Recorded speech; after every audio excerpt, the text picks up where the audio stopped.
நம்ம படத்தோட ஹீரோ கேரளாவில் தன்னோட ஃபேமிலியோட தங்கியிருக்காரு. ஃபேமிலியில் அவர் மனைவி, மூத்ததாக ஒரு பையன், அடுத்தது பொண்ணு. அதுக்கடுத்து அவர் உயிருக்கு உயிராக நேசிக்கிற அவரோட ஒரு அம்பாசிடர் பழைய மாடல் காரு, மார்க்கோன் அப்படிங்கிற ஒரு காரு. இதுதான் அவரோட ஃபேமிலி, இதுதான் அவரோட உலகம். அந்த அம்பாசிடர் காரை தொடச்ச மணியமாகவே இருக்கிறாரு. அவ்வளோ ஒரு கண்ணும் கருத்துமா அந்த அம்பாசிடர் காரை அவர் பார்த்துக்கிறாரு. யாராவது சவாரி கூப்பிட்டா அந்த காரை எடுத்துக்கிட்டு போயிட்டு அதில் வர்ற வருமானத்தை வச்சு தன்னோட குடும்பத்தை பார்த்துக்கிட்டு இருக்காரு. சாமி விட்டா நம்ம தலையத்துக்கே டஃப் கொடுப்பேன், உங்களுக்காக தான் பார்க்குறேன். சாமி வண்டியில இருக்கு அட்டை கிடைச்சது. அவரோட பையன் காலேஜ் ஃபர்ஸ்ட் இயர் படிக்கிறான், பொண்ணு ஸ்கூல் படிக்குது, மனைவி வீட்டு வேலைகள்லாம் பார்த்துக்கிட்டு இருக்காங்க. இந்த மாதிரி ஒரு அழகான குடும்பத்தை காமிக்கிறாங்க. ஐயோ ஏ பட்டு லலிதா, நான் வண்டி ஓட்டிட்டு இருக்கேன். உங்க பொண்ணு என்னையே ஏமாத்தி திருட்டுத்தனம் ஹீரோ சிறு வயசா இருக்கும்போது, அதாவது ஒரு யங் பீரியட்ல சினிமாவில் சென்னையில் போய் சினிமாவில் ஃபைட்டரா வேலை பார்த்துக்கிட்டு இருக்காரு. அது கொஞ்சம் ரிஸ்கான வேலையா இருக்கு அப்படிங்கிறதுனால கல்யாணம் இது மாதிரி ஆனதுக்கு அப்புறம் அவர் தன்னோட சொந்த ஊருக்கே கேரளாலே தங்கிடுறாரு.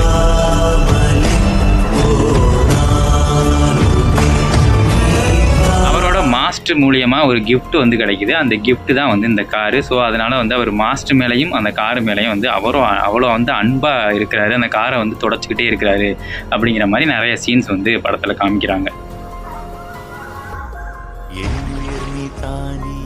இந்த மாதிரி ஒரு சூழ்நிலையில தன்னோட மகன் படிப்பை முடிச்சுட்டு லீவுக்கு ஊருக்கு வர்றாரு. தன்னோட ஃப்ரெண்ட்ஸ் எல்லாம் அழைச்சிக்கிட்டு ஊருக்கு வர்றாரு. அந்த பையன் என்ன பண்ணுறான், அப்பாவோட காரை அவருக்கு தெரியாமல் எடுத்துகிட்டு போய் வண்டியை ஓட்டி ரோட்டில் ஒரு ஆக்சிடென்ட் பண்ணிடுறான் தன்னோட ஃப்ரெண்ட்ஸோட சேர்ந்து. இது தெரிஞ்ச அப்பா கடுப்பாகி அந்த பையனை அடிச்சு போட்டுடுறாரு. அந்த காரில் ஃப்ரண்ட் பம்பர் சுத்தமாக உடஞ்சி போயிடுது. காரை கொண்டு போய் மெக்கானிக் ஷாப்பில் விட்டுட்டு பார்க்க சொல்லிட்டு திருப்பி என்ன ஏதுன்னு அப்படியே பழைய அப்போ தான் அந்த பழைய பேக், அந்த ஸ்டோரி பேக்கை காமிக்கிறாங்க. அவங்க மாஸ்டர்டேருந்து அந்த கார் வாங்கினது அப்படிங்கிற மாதிரி காமிக்கிறாங்க. வணக்கம் மாஸ்டர். சொல்லுங்க மாஸ்டர். அந்த பையனும் கோவப்பட்டு இதுக்கு மேலே இங்கே தங்க மாட்டேன் அப்படின்னு சொல்லிட்டு கிளம்பி போயிடுறான். அவங்க அப்பா வாட்ஸ்அப்பில் கால் பண்ணுறாரு, அவன் எடுக்க மாட்டேங்கிறான்.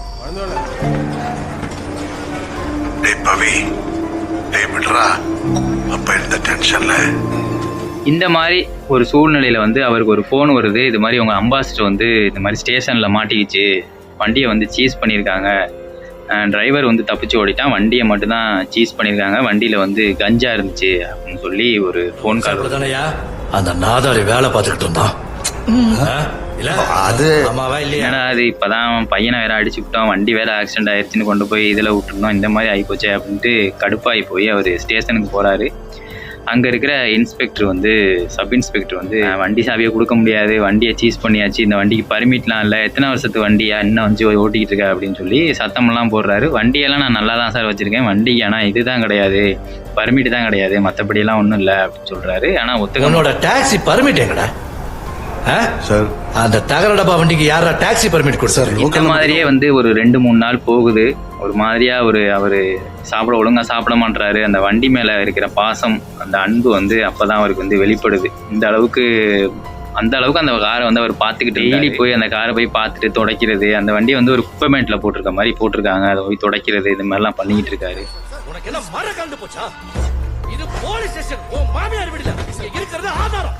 போலீஸ்காரங்க நம்ம இங்க வரக்கூடாது அப்படின்னு சொல்லி சத்தம் போடுறேன். வீட்டுல ஒய்ஃபு கிட்ட கேட்கிறாப்புல, பையன்கிட்ட பேசுனியா என்ன அப்படின்னு. நான் போன் அடிச்சு பார்த்தேன், போனு சுவிட்ச் ஆஃப்னு வருது, ஏன் நீங்க அடிச்சு பேச வேண்டியதானே அப்படிங்கிற மாதிரி ஒய்ஃப் சொல்றாங்க. இந்த மாதிரி போயிட்டு இருக்க கதையில திடீர்னு அங்க ஒரு ரைட்டர் ஒருத்தர் உட்காந்துருப்பாரு. அவர் சொல்லுவாரு, என்னையா ஓயாம வந்துகிட்டே இருக்க, நீ சப் இன்ஸ்பெக்டரை பார்த்தா ஆகாது, இன்ஸ்பெக்டர் நாளைக்கு வர்றாரு, அவர்கிட்ட பார்த்து என்ன ஏதுன்னு இந்த டயத்துல காலில் விழுந்தாலும் சாவி வாங்கிட்டு போயிரு.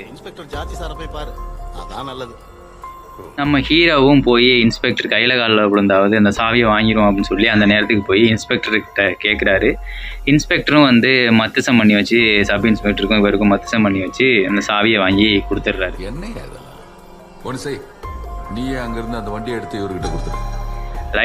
நைட்டு லேட் நைட் ஆயிடுச்சு. ஸோ அதனால நான் கிளம்புறேன் சார் அப்படின்னு சொல்லிட்டு ஹீரோ கார் எடுத்துட்டு வெளியாகிறதுக்காக இருக்கும்போது அப்போ அந்த இன்ஸ்பெக்டர் சொல்றாரு, ஆஹா எனக்கு ஒரு முக்கியமான வேலை இருக்கு, நான் ஒரு இடத்துக்கு போகணும், என்னை ட்ராப் பண்ணிவிட்டு நான் உனக்கு அதுக்கு பே பண்ணிடுறேன் அப்படிங்கிற மாதிரி அந்த இன்ஸ்பெக்டர் வந்து சொல்கிறாரு. இன்ஸ்பெக்டர் கூட சப் இன்ஸ்பெக்டர் இன்னொரு போலீஸு 3 பேரும் வந்து அந்த காரில் ஏறி சவாரி போன வரியா இல்ல இப்போ உனக்கு அர்ஜென்ட் வேலை எதுவும் இவருக்கு வந்து பணமும் கொஞ்சம் தொகை வந்து பையில வந்து சொருகி வைக்கிறாரு. இந்த மாதிரி போயிட்டு இருக்கிறது ஒரு காட்டு பாதைக்குள்ளே போக சொல்லி அவங்கள வந்து வற்புறுத்துறாங்க. இவர் வந்து போவாது சார், இந்த வண்டி வந்து அம்பாசிடர் சின்ன டயர், இது போவாது. வண்டி போகாது. டேய் நம்ம சுதேஷுக்கு நல்லா பழக்கமான கார்டா இது. ஒரு கட்டத்துக்கு மேலே இவர் கடுப்பாகி சத்தம் போட ஆரம்பிக்கிறாரு நம்ம ஹீரோ. போலீஸ்காரங்க வந்து மிரட்ட ஆரம்பிக்கிறாங்க. ஏய் நீ போய் தான் ஆகணும் அப்படின்னு சொல்லி மிரட்ட ஆரம்பிக்கிறாங்க. என்ன ஏது அப்படின்னு விஷயத்த பார்க்கும்போது, சார் இதெல்லாம் சரிப்பட்டு வராது. சைலன்சருக்குள்ள தண்ணி போயிடுச்சுன்னா வண்டி பாழா போயிடும். வெள்ளம் ஒரு சின்ன பையன் ஒருத்தன் அவனை வந்து நம்ம ஏட்டோட தங்கச்சியை வந்து லவ் பண்ணியிருக்கான், அவன் கல்யாணத்தில் வந்து பிரச்சனை பண்ணுவேன் அப்படின்னு சொன்னான். சும்மா மிரட்டலாம் அப்படின்னு சொல்லி லேசாக ஒரு தட்டினோம், ஆள் போயிட்டான். கை வச்சிட்டாப்ல போச்சு. நம்ம அவனை தூக்கி வண்டி டிக்கியில் தான் போட்டிருக்கோம், அவனை தான் கொண்டு போய் யாருமே இல்லாத இடத்துல கொண்டு போய் போகிறதுக்காக போகிறோம் அப்படிங்கிற மாதிரி அவர் வந்து மிரட்டுறாரு இவரை. அந்த ராஸ்கலோட போனா இருக்கு, நீ போகல அப்படின்னா உன் காரில் தான் இது நடந்திருக்கு அப்படின்னு சொல்லி நாங்கள் வந்து கேஸை அப்படியே மாற்றி போட்டுருவோம் அப்படிங்கிற மாதிரி சொல்லி இவங்களை வந்து மிரட்டுறாங்க. ஹீரோவுக்கு வேறு வழி தெரியாமல் பயந்துக்கிட்டே அவங்க சொல்கிறதெல்லாம் கேட்குறாரு.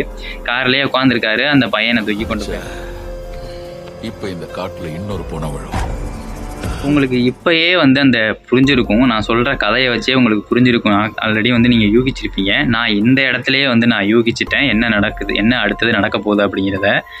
உங்களுக்கு புரிஞ்சு அப்படின்னா என்ன புரிஞ்சு அப்படிங்கிறத வந்து கீழே கமெண்ட் பண்ணுங்கள். அதாவது என்ன அப்படின்னா, இதுக்கப்புறம் வந்து சில ட்விஸ்ட்டுகள் இருக்கும், அதை நான் சொல்ல போகிறதில்ல. எனக்கு வந்து ஆனால் இந்த சீன் வரைக்கும் இந்த மாதிரி ஒரு சீன் வந்துச்சு அப்படிங்கும் போதே நான் கணிச்சிட்டேன். ஆகா வந்து இதுதான் நடக்க போகுது அப்படிங்கிற மாதிரி நான் கணிச்சிட்டேன். உடனே ஒரு டீ போட்டு கொண்டு வா. ஸோ அந்த விஷயந்தான் நடந்திருக்கும். கடைசியில் அப்படியே அந்த படத்தை கொண்டு போய் அவர் வந்து எலிவேஷன் ஆகி அந்த போலீஸ்காரங்களெல்லாம் அடித்து தும்சம் பண்ணுறது தான் கடைசியில் அந்த படத்தோட ஸ்டோரியோட எண்டு. இது வரைக்கும் அந்த காட்டிலேருந்து கொண்டு போகிற வரைக்கும் ஒரு த்ரில்லர் எலிமெண்ட் அப்படியே கொண்டு போயிட்டே இருப்பாங்க. என்னமோ அந்த போலீஸ்காரங்க ஏதோ செய்ய போகிறாங்க அப்படிங்கிறது மட்டும் கன்ஃபார்மாக தெரிஞ்சிடும். அந்த போலீஸ்கிட்ட போய் இந்த கார் மாட்டிடுச்சு அப்படிங்கும் போதே நமக்கு ஏதோ ஒரு சில சிக்கலில் போய் மாட்டிட்டாரு.